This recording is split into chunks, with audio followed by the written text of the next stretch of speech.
गुरु घासीदास बाबांक 269तम जयंती कलाहांडी जिला धर्मगढ़ ब्लॉक अंतर्गत कनागाँ सतनामी समाज कनागाँ पक्षर गुरु घासीदास बाबांक 269तम जयंती भक्ति श्रद्धा और उत्साहर सहित धूमधाम रे पालन हो जाइछि।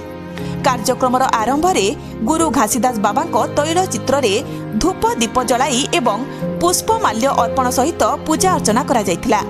पूजा परे सतनाम धर्मानुगामी भक्त मानक द्वारा पंथी नृत्य सह नगर परिक्रमा करा जायथिला। सत्य होइछि ईश्वर और मन के एक समान बाणी रे समग्र कनागाँ गुंजी उठितिला। नगर परिक्रमा परे समस्त भक्त सतनाम गुरुद्वार रे पहुंची जय स्तंभ रे ध्वजारोहण करथिले।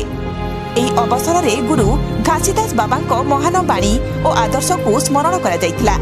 तापरे आयोजित मंच कार्यक्रम रे वक्तृता सह पंथी नृत्य मध्य प्रदर्शित होइथिला, जहाकू दर्शक माने भारी प्रशंसा करिथिले।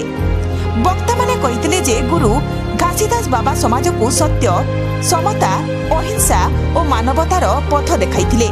स्थानीय युवक वरिष्ठ सदस्य और साधारण लोकंक सहयोग रे कार्यक्रम शांति श्रृंखलार सह सफलतारे संपन्न होइथिला। कलाहांडी जिला धर्मगढ़ धनुर्जय बांक रिपोर्ट भरोसा न्यूज।